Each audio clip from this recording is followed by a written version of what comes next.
Damascus, Syria, November 2008, 7:15 in the evening. Marwan Khalidi locked the door to his office on the third floor of a nondescript building in the Al-Mossad district, just 2 kilometers from the presidential palace. He carried a leather briefcase in one hand and a rolled set of blueprints under his other arm. To anyone watching, he looked like what his business cards claimed he was, a civil engineer specializing in commercial construction projects across Syria and Lebanon. The blueprints appeared to be designs for an apartment complex, standard residential architecture, floor plans, elevation drawings, structural specifications. Nothing unusual, nothing that would interest Syrian intelligence or foreign spy agencies. But those blueprints weren't for apartments. They were detailed engineering schematics for an underground weapons facility being constructed in the Bekaa Valley in Lebanon. A hardened bunker system designed to manufacture and store precision-guided missiles that could hit specific targets in Israel with accuracy that would fundamentally change the military balance in the region. And Marwan Khalidi was the man designing these facilities. He'd been doing this work for 3 years. He'd designed 7 similar installations across Syria and Lebanon.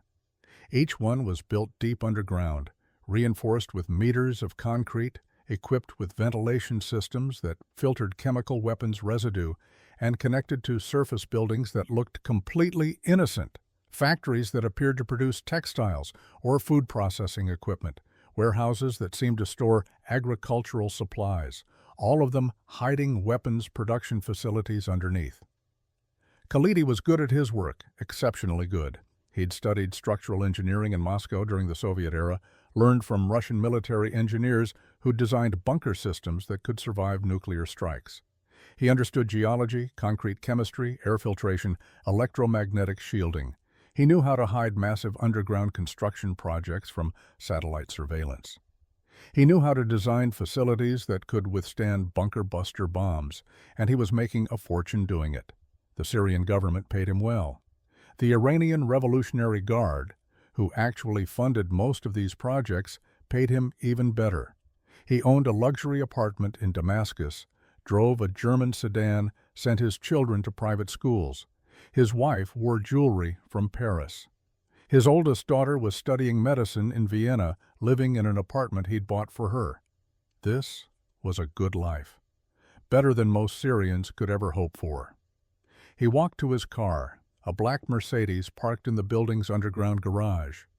He placed the briefcase and blueprints on the passenger seat, started the engine, and drove toward his apartment in the affluent Abu Rumaneh neighborhood.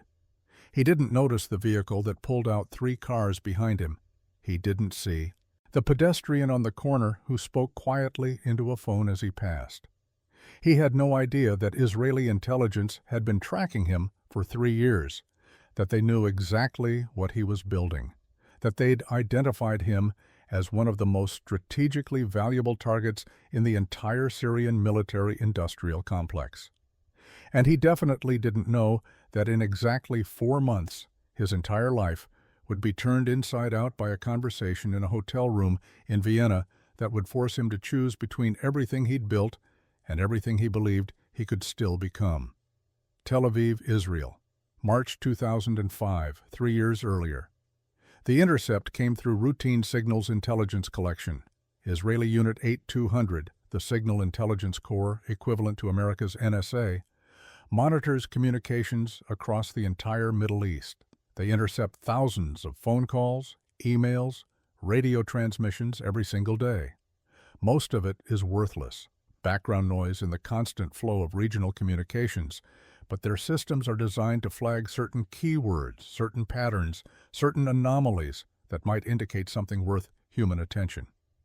This particular intercept was a phone call between 2 Iranian Revolutionary Guard officers discussing logistics for a construction project in Syria. The conversation itself was brief and seemingly mundane: scheduling issues, budget concerns, timeline pressures. But one phrase caught the automated flagging system. One of the officers mentioned the architect in a way that suggested this wasn't just any construction professional. He said the architect's designs were exactly what Hezbollah needs for the precision project. That phrase, precision project, triggered alerts across Israeli intelligence. Israel had been tracking Iran's efforts to upgrade Hezbollah's weapons capabilities for years. After the 2006 Lebanon War, where Hezbollah fired over 4,000 rockets into northern Israel, Israeli military planners understood that the next conflict would be even worse. But those rockets were mostly inaccurate. They terrorized civilians, caused casualties, disrupted normal life. But they couldn't destroy specific strategic targets. They couldn't take out an Air Force base, or a power station, or a military command center with any reliability. They were area weapons, not precision weapons. If Hezbollah acquired precision-guided missiles, everything changed. They'd be able to strike Israel's critical infrastructure with accuracy. They could target the Dimona nuclear facility, the natural gas platforms off the coast, the main electrical substations that powered Israeli cities. The strategic implications were catastrophic. So, when that intercept mentioned a precision project and an architect, analysts at Unit 8200 immediately began digging deeper. They pulled up all communications intercepts from the previous 6 months that mentioned either precision, Hezbollah, or construction projects. They cross-referenced the phone numbers involved in the original call. They identified the Iranian officers and began tracking their subsequent communications. And they found more references to the architect, never a name, just that title. The architect who was designing something for Hezbollah that related to precision weapons. But who was this person? Israeli intelligence started building a profile from fragments. They knew from the intercepts that the architect traveled frequently between Damascus and Beirut. They knew he had Russian engineering training. They knew he was Syrian, not Iranian, but worked closely with Revolutionary Guard officers. They knew he was expensive. One intercepted email discussed his fees, which were substantial enough to suggest someone with specialized expertise. Then came the breakthrough. A Syrian businessman was arrested at the Allenby Bridge crossing between Jordan and the West Bank. He was carrying architectural drawings for what he claimed was a shopping mall development in Amman. But Israeli security officers examining his documents noticed something unusual. The structural specifications were far more robust than any shopping mall would require. The foundation designs suggested something much heavier than retail space. The ventilation systems were industrial grade. Under interrogation, the businessman admitted the drawings weren't his. He was just a courier. He was delivering them to a Hezbollah contact in Jordan. And when asked where he got them, he said they came from an architect in Damascus. A man named Marwan Khalidi, who specialized in secure facilities. The name Marwan Khalidi meant nothing to Israeli intelligence when they first heard it. He wasn't on any watch lists. He'd never been flagged as a security concern. He wasn't a known associate of terrorist organizations or hostile governments. He was just a civil engineer with an office in Damascus and a registration with the Syrian Engineering Association. But once they had his name, they started building a comprehensive profile. And what they discovered was alarming.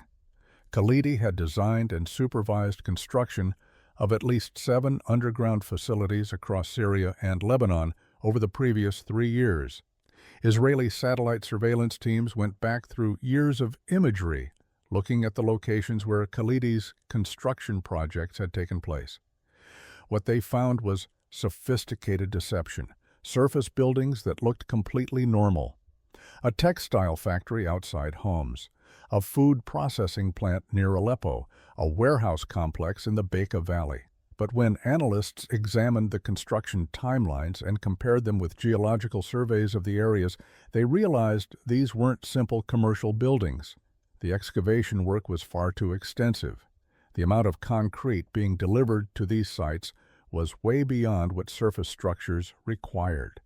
These were underground facilities, and Khalidi had designed them to be virtually undetectable. Israeli military intelligence commissioned a study to assess what these facilities might be used for. The conclusion was definitive. These were hardened weapons, production, and storage bunkers, designed to survive aerial bombardment, equipped with filtered air systems that could handle chemical weapons production, built with electromagnetic shielding that would protect precision electronics and guidance systems from Israeli electronic warfare capabilities. This wasn't just concerning, this was a strategic threat that could fundamentally alter the military balance in the region. Here's why this mattered so much. Israel's qualitative military edge had always depended on its air superiority and its intelligence capabilities. When Hezbollah or Hamas or other hostile groups launched attacks, Israel could respond with precise airstrikes against their weapons facilities, command centers, and launch sites. This capability deterred major attacks because hostile groups knew their infrastructure could be destroyed quickly. But if those groups had access to hardened underground facilities that could survive Israeli airstrikes, the entire deterrence equation changed. They could store thousands of precision-guided missiles in bunkers that Israeli jets couldn't destroy without using their most powerful weapons. They could manufacture guidance systems and warheads in facilities that were invisible to satellite surveillance and protected from conventional bombs. And Khalidi's designs made this possible. His engineering expertise was the critical enabler for Iran's strategy of building a precision missile threat against Israel. Without him, the facilities would be vulnerable. With him, they were nearly impregnable. Israeli defense planners ran war-game scenarios to understand what a conflict would look like if Hezbollah acquired large numbers of precision missiles protected in hardened bunkers. The results were sobering. Israel would face simultaneous strikes against its power grid, its water infrastructure, its military bases, its airports. The country could be paralyzed within hours. Civilian casualties would be catastrophic. The economic damage would take years to repair. This wasn't a theoretical threat. This was an imminent danger that required immediate action. The question was how to stop it. Israeli jets could bomb the facilities Khalidi had already built, and they eventually would. But that wouldn't solve the fundamental problem. Khalidi had already transferred his knowledge to Syrian and Iranian engineers. He'd trained teams. He'd documented his designs. Killing the facilities wouldn't kill the expertise, and simply assassinating Khalidi, while tempting, wouldn't work either. It would make him a martyr. It would alert Syria and Iran that Israel knew about the precision missile program, causing them to accelerate development and improve security. And most importantly, it wouldn't give Israel intelligence about the full scope of the program. Before they could figure out how to stop him, Mossad needed to understand who Marwan Khalidi actually was. Not just his professional credentials, but his psychology, his motivations, his vulnerabilities. The profile they built over 6 months of intensive surveillance and investigation revealed a man who was more complex than the simple label of weapons architect suggested. Khalidi was born in Aleppo in 1967. His father was a mathematics teacher. His mother worked as a nurse. Middle-class family, educated but not wealthy or politically connected. He showed exceptional aptitude for mathematics and physics in school, earning a scholarship to study civil engineering at Moscow State University in 1985. This was during the Soviet era when Syria and the USSR had close relations. Syrian students studying in Moscow were often recruited by intelligence services, either Syrian or Soviet. Khalidi was approached by Syrian military intelligence during his 3rd year. They offered him a simple deal. Continue your studies, specialize in structural engineering and military infrastructure, and when you return to Syria, you'll have a guaranteed position designing secure government facilities, good salary, government protection, status. For a young man from a middle-class background, this was an opportunity too valuable to refuse. He spent 7 years in Moscow, completing both his undergraduate degree and a graduate specialization in hardened structure design. He studied under Russian engineers who designed Soviet nuclear bunkers and military command centers. He learned the physics of blast resistance, the chemistry of high-strength concrete, the engineering principles for underground construction in various geological conditions. When he returned to Syria in 1992, he was one of the most qualified structural engineers in the country for military applications. But here's what made Khalidi different from a typical regime loyalist. He wasn't motivated by ideology. He wasn't a true believer in Syrian nationalism or anti-Israeli sentiment or pan-Arab unity. Intelligence assessments based on communications intercepts and surveillance of his personal life suggested he was fundamentally pragmatic. He worked for the Syrian government and Iranian Revolutionary Guard because they paid exceptionally well. He designed weapons facilities because that's where the money was. He lived well, enjoyed luxury, valued his family's comfort and security above political principles. This psychological profile was crucial because it meant Khalidi might be recruitable. Ideological fanatics can't be turned. People who genuinely believe in their cause will accept death rather than betrayal. But pragmatists, people motivated by money and security and family, those people can be leveraged. They can be convinced that cooperation serves their interests better than loyalty. Mossad's behavioral analysis team identified several potential pressure points. First, his wealth was vulnerable. Most of his money was held in Syrian banks or invested in Syrian real estate. If he fell out of favor with the regime, he could lose everything. Second, his family. His wife and 2 younger children lived with him in Damascus, but his oldest daughter, Lena, was studying medicine at the University of Vienna. She was outside Syrian government control, living in Austria on a student visa that required annual renewal. Third, his professional pride. Khalidi saw himself as an engineer, not a warrior. He took satisfaction in solving complex technical problems. He viewed his work as professional achievement, not political statement. This meant he might be convinced that his facilities would ultimately fail, that Israeli intelligence and military capabilities would overcome his designs, and that cooperation could actually preserve his legacy rather than destroy it.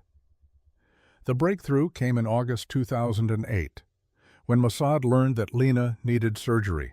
She'd been diagnosed with a cardiac condition that required a specialized procedure only available at certain European medical centers. The surgery was scheduled for December in Vienna, and Khalidi had requested permission from Syrian authorities to visit Austria during her hospitalization. This was the opportunity.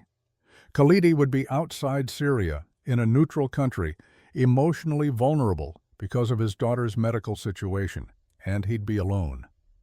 The operation to recruit Marwan Khalidi was given the code name Operation Cornerstone. The name reflected what Israeli intelligence believed he could become, the foundational asset that would bring down Syria's entire precision missile infrastructure from the inside. But recruiting an architect who designed weapons facilities for enemies of Israel in a neutral European country while he was visiting his daughter in the hospital required planning that was as precise as the missiles Khalidi was helping to create. Mossad's strategy team spent 2 months planning every detail of the approach. They couldn't just grab him off the street. Austria was a neutral country with strict laws about foreign intelligence operations on its soil. If Austrian authorities discovered Israeli agents conducting an operation in Vienna, it would create a diplomatic incident, and they couldn't simply approach him in public with an offer to defect. Khalidi might refuse and immediately report the contact to Syrian intelligence. He might cooperate initially, but then betray the operation once he returned to Damascus. The approach had to be constructed so carefully that Khalidi would feel he had no choice but to cooperate, but also believe that cooperation was actually in his best interest. The team decided on a strategy called graduated pressure recruitment. This is where you don't immediately reveal who you are or what you want. Instead, you create a series of escalating encounters that progressively demonstrate your knowledge, your capabilities, and your willingness to use leverage while simultaneously offering solutions that make cooperation seem like the rational choice rather than betrayal. The first step was ensuring Khalidi would actually travel to Vienna. Syrian intelligence was paranoid about letting valuable assets leave the country. They might deny his travel request or assign security personnel to accompany him or limit his stay to just a few days. Mossad needed him in Vienna for at least a week alone with freedom of movement. Through intermediaries who had connections to Syrian bureaucracy, they ensured that Khalidi's travel documents were processed quickly. They couldn't make it too easy, that would seem suspicious, but they removed certain bureaucratic obstacles that might have delayed or prevented his trip. The goal was to make everything appear normal while actually orchestrating conditions that favored the operation. The second step was preparing the approach team. Mossad selected an officer I'll call Daniel for this operation. That's not his real name, obviously, but this is his real story. Daniel was in his early 40s, spoke fluent Arabic and German, and had a background in architecture and engineering before joining Mossad. This technical knowledge was critical. He needed to speak Khalidi's language, literally and professionally. He needed to discuss structural engineering concepts credibly. He needed Khalidi to recognize that he was talking to someone who understood his work, not just an intelligence officer reading from a briefing book. Daniel's cover identity was as a security consultant for European construction firms working in the Middle East.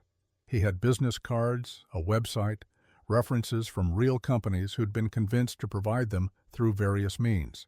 His cover was designed to be deep enough to survive initial scrutiny, but also ambiguous enough that Khalidi would eventually suspect it wasn't entirely legitimate.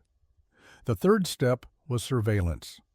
Once Khalidi arrived in Vienna in early December 2008, Mossad teams tracked his every movement.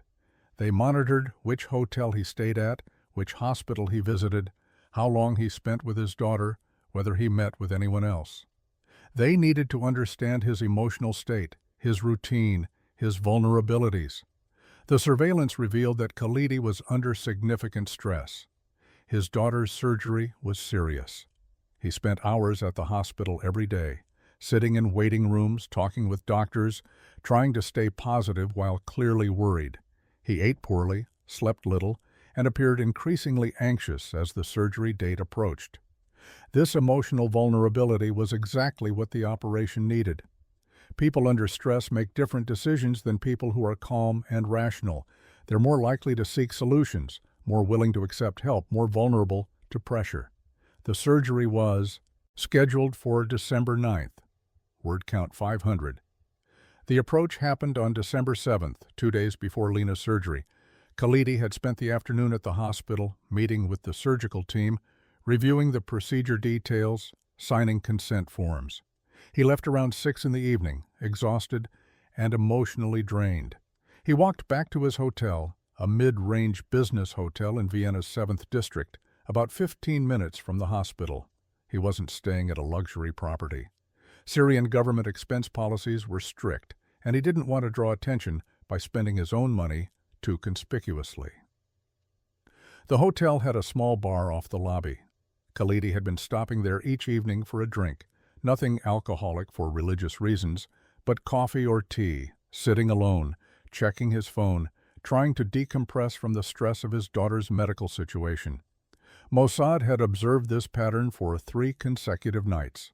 On the 7th, Daniel was already sitting at the bar when Khalidi entered. He was dressed in a business suit, reading a German newspaper, appearing like any other business traveler passing through Vienna. He didn't acknowledge Khalidi's entrance, didn't make eye contact, just sat there, creating the impression of someone minding his own business. Khalidi ordered tea and sat 3 stools away.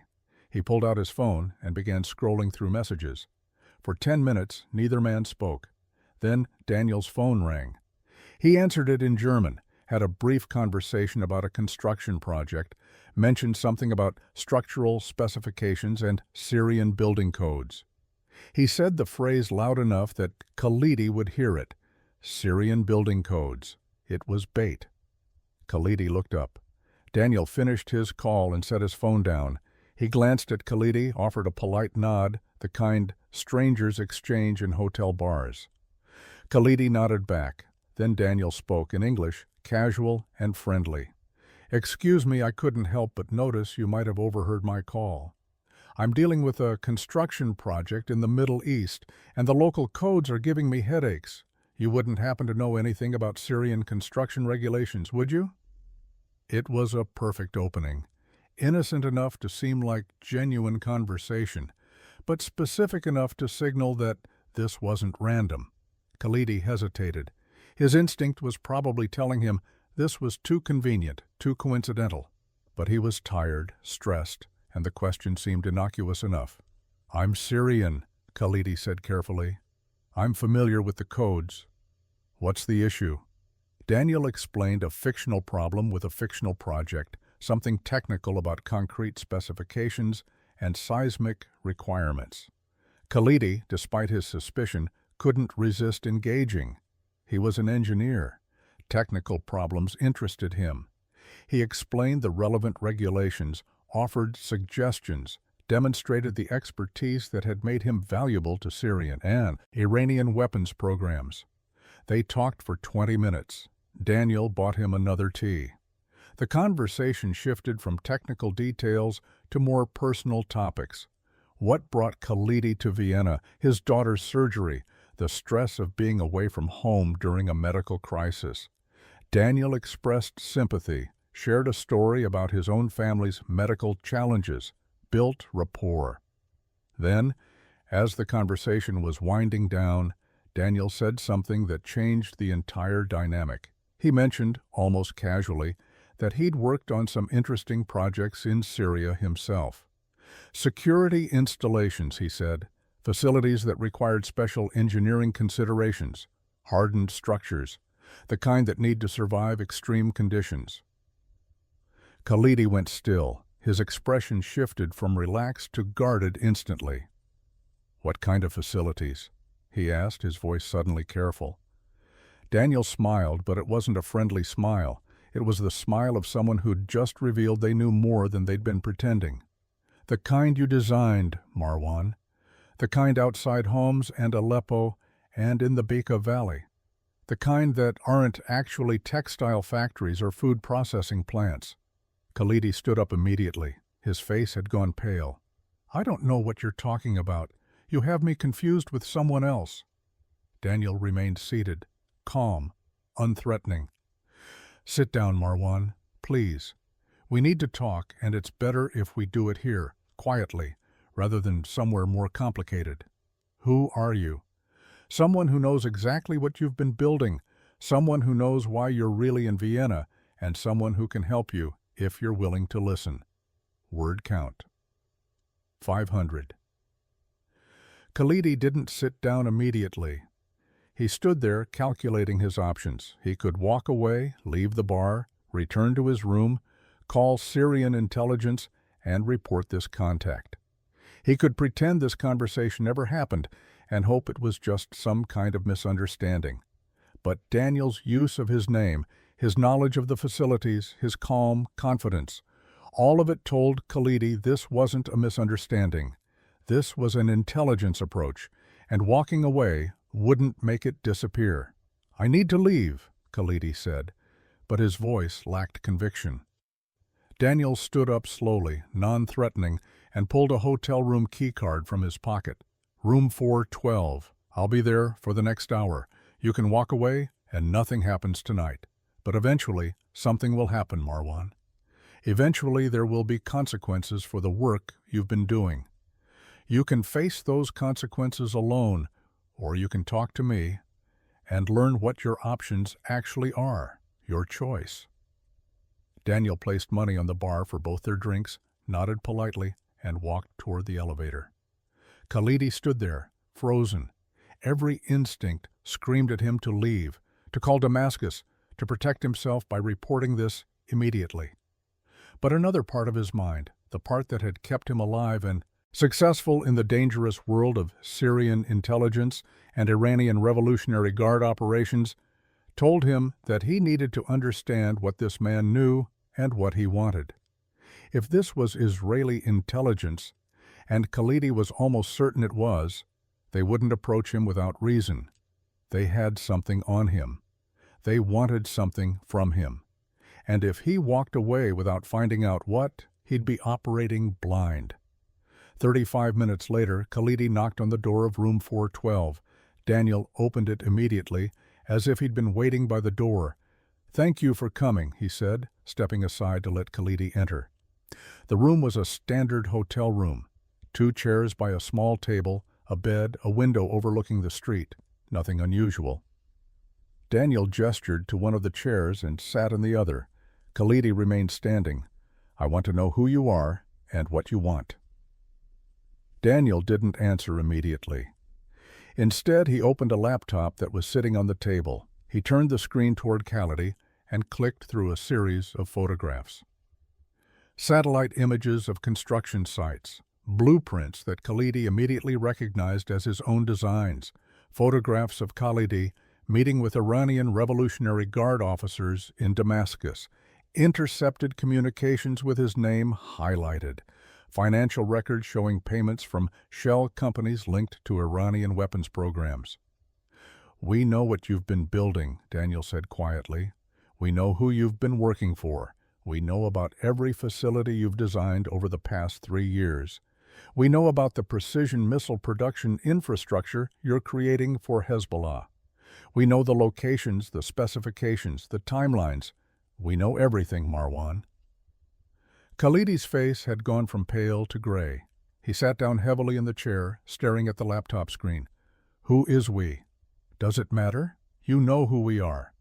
The question isn't our identity. The question is what happens next."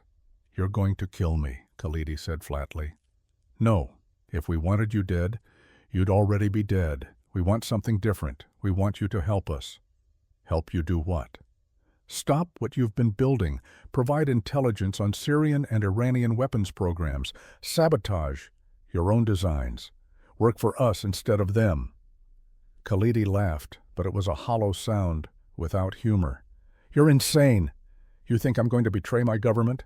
Betray Iran? They'll kill me. They'll kill my family.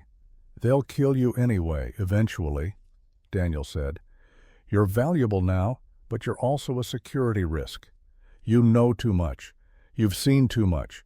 The moment you're no longer useful, or the moment they suspect you might be compromised, you become a liability. People like you don't retire comfortably in Syria." Khalidi started to respond, but Daniel held up a hand. "Let me finish. We're not asking you to do this out of ideological conversion. We're not expecting you to suddenly love Israel or hate Syria." Word. Count 500. Khalidi sat in silence for nearly 5 minutes after Daniel finished explaining the offer. The room felt smaller with each passing second, the walls closing in as he processed what was being asked of him. His daughter was 2 floors below in a hospital bed, about to undergo surgery that could save her life or end it. His wife and other children were back in Damascus, living in the comfortable apartment his weapons work had paid for. His entire life, his identity, his security, everything balanced on the decision he was about to make. "How do I know you'll keep your promises?" he finally asked. Daniel opened a folder and showed him documents. Austrian residency permits with Lena's name, already approved but not yet issued. Bank account information for a Swiss account with a balance of 200,000 euros held in trust. Photographs of a house in a European city that Khalidi didn't recognize, but that looked safe, comfortable, far from Damascus.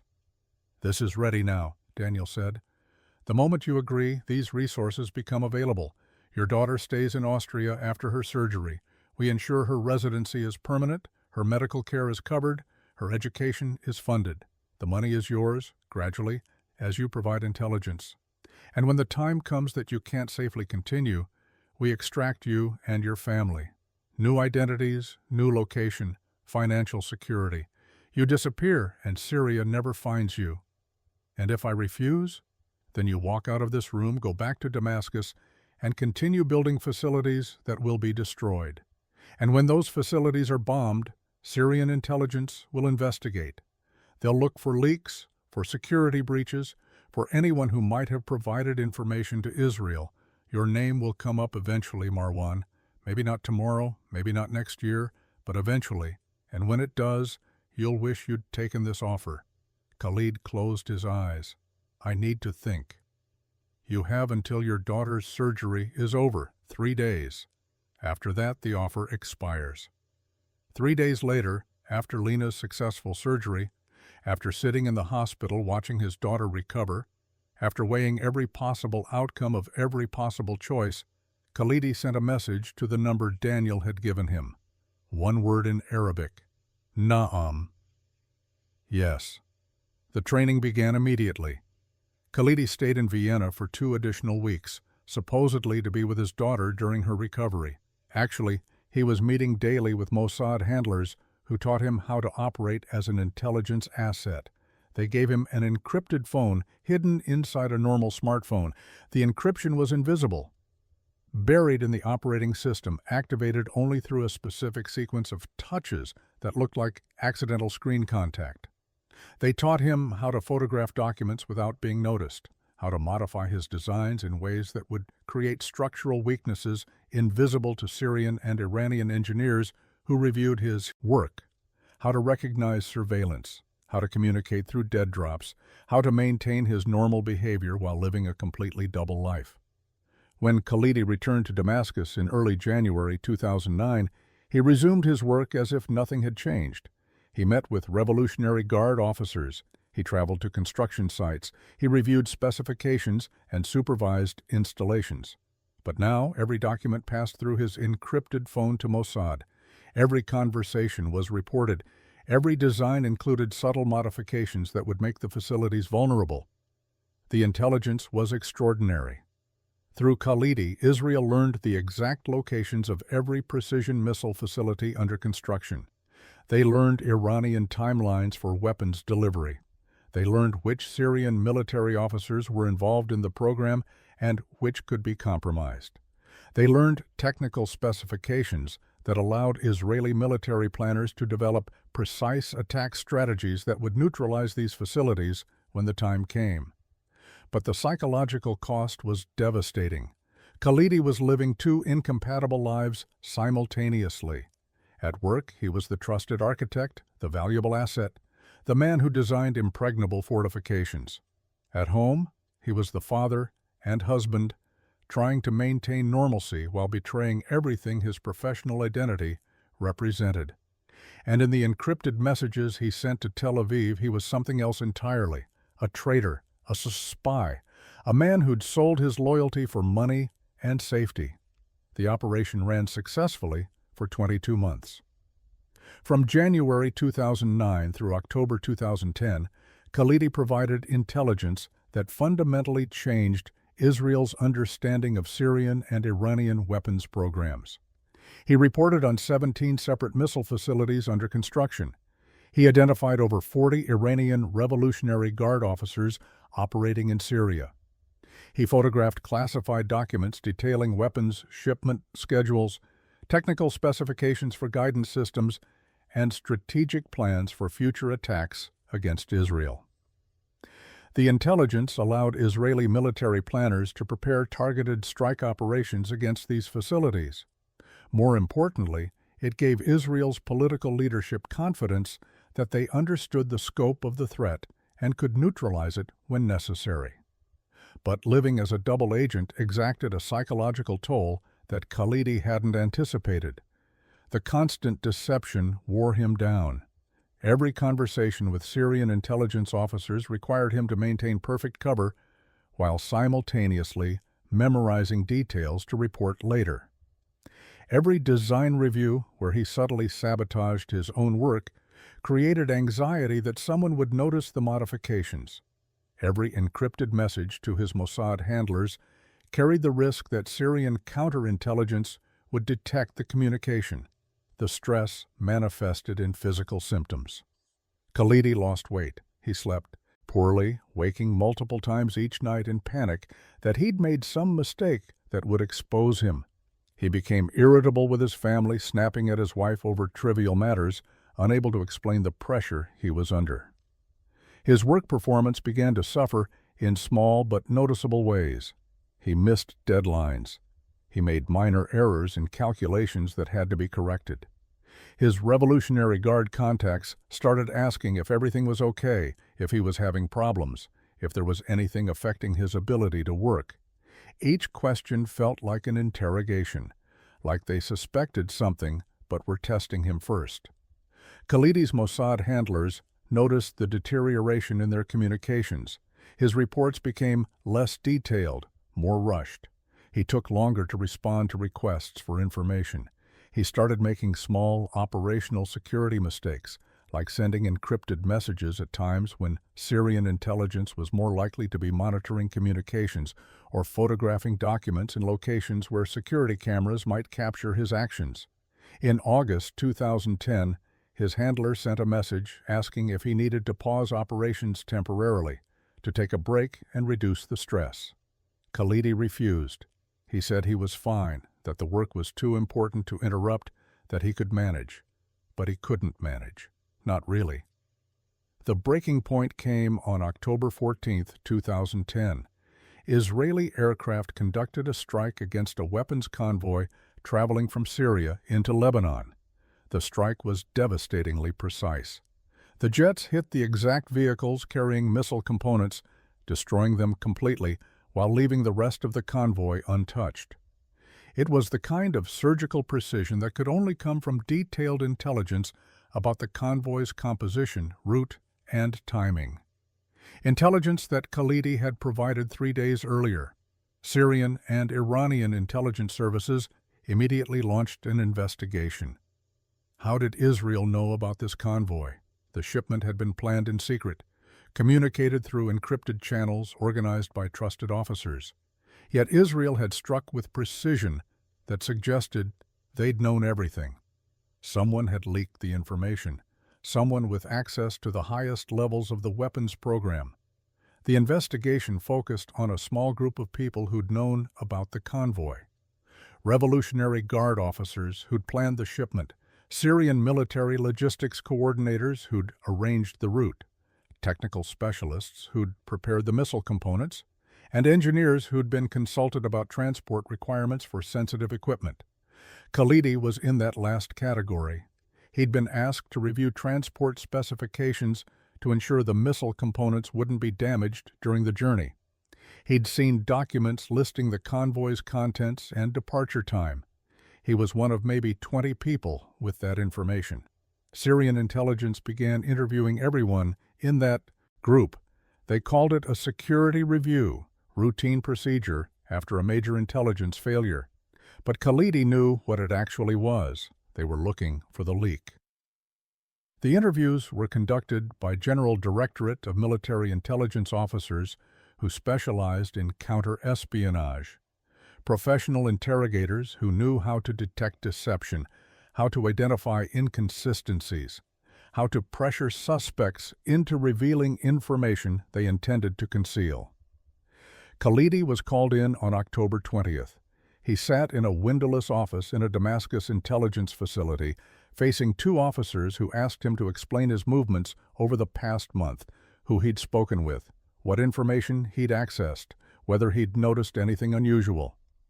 Khalidi sent the emergency signal at 11:37 at night on October 20th, immediately after returning home from the interrogation. The signal was simple, a specific emoji sequence sent through the encrypted phone that looked like random social media activity but triggered immediate alerts at Mossad headquarters in Tel Aviv. The message meant one thing: cover compromised, extraction required immediately. Within 90 minutes, emergency protocols were activated. The extraction plan that had been developed 2 years earlier, updated quarterly but never actually implemented, was pulled from classified files and put into motion.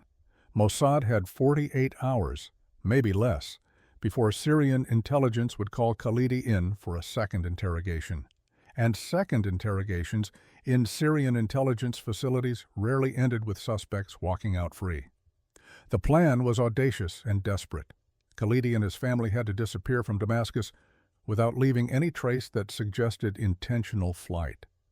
If Syrian intelligence suspected he'd fled to Israel or been extracted by foreign agents, they'd pursue him relentlessly. They'd use every intelligence resource to track him down, pressure countries to extradite him, potentially even send assassination teams after him. The disappearance had to look like something else entirely. The cover story was a tragic accident. On the evening of October 21st, Khalidi told his wife they needed to visit Lina in Vienna immediately. He fabricated a medical emergency, said the hospital had called reporting complications from her previous surgery. His wife, terrified for their daughter, didn't question the sudden departure. She packed hastily while Khalidi arranged flights, but they never made it to the airport. At least, that's what Syrian authorities would eventually believe. The family's car was found the next morning on a rural road 40 kilometers south of Damascus, crashed into a ravine, burned almost beyond recognition. The bodies inside were too damaged by fire for immediate identification, but the vehicle registration matched Khalidi's Mercedes. Personal effects found at the scene, carefully planted by Mossad operatives who'd staged the crash site, confirmed the victims' identities. Syrian authorities investigating the crash scene concluded it was a tragic accident. The road was dangerous, poorly lit, with sharp curves. Khalidi had been driving too fast, probably anxious about his daughter's medical emergency, and lost control. The car had rolled down the embankment, ruptured the fuel tank, and caught fire. The entire family was dead. The reality was very different. Khalidi and his family were already across the border into Jordan when their car was discovered burning. Mossad had smuggled them out of Damascus, using a route that had been prepared years earlier for exactly this kind of emergency extraction. They'd been picked up from their apartment by operatives posing as Syrian intelligence officers, supposedly taking them for additional questioning. But instead of driving to an interrogation facility, the vehicle had headed south toward the Jordanian border. The crossing happened at a remote location where Mossad had cultivated relationships with border guards who could be bribed to ignore certain movements. The family was transferred to a different vehicle with Jordanian plates, driven to Amman, and taken to a safe house where they waited while their deaths were confirmed, and Syrian authorities closed the investigation. 3 weeks later, they were moved again. This time to Europe, traveling on Austrian passports with new names, new identities, new biographical histories that had been constructed with meticulous detail. The father was now a Lebanese businessman who'd emigrated to Austria. The mother had Syrian heritage but Austrian citizenship through marriage. The children had been born in Beirut and naturalized in Vienna.